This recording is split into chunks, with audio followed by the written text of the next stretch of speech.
আজ আপনাদের জন্য বানাতে চলেছি গোবিন্দভোগ চালের মুড়ি ঘন্ট। উপকরণে কী কী লাগছে একবার আপনারা দেখে নিন।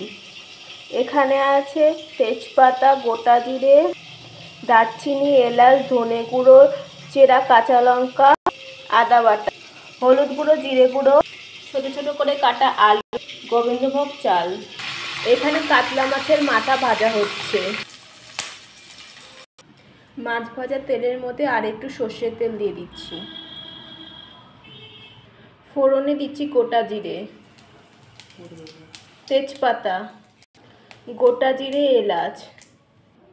আলুর মধ্যে নুন হলুদ দিয়ে মাখিয়ে নিচ্ছি। এবার কড়াইতে দিয়ে দিচ্ছি।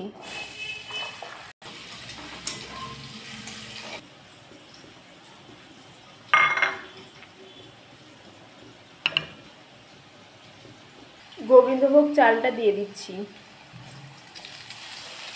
বানানো মশলাটা দিয়ে দিচ্ছি।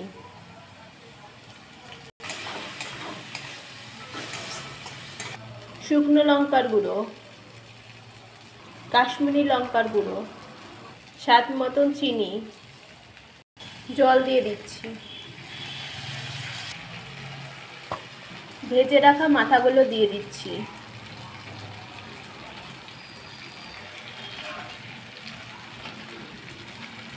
ঢেকে দিচ্ছি। ঢাকনা খুলে নিচ্ছি।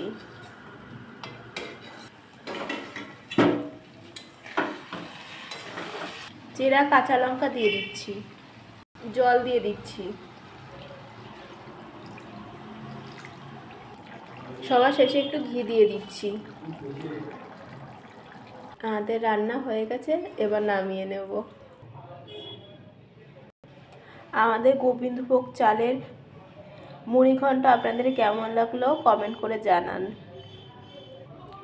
ভালো লাগলে চ্যানেলটি লাইক করে সাবস্ক্রাইব করে দেবেন। আজকের মতন বিদায় নিচ্ছি।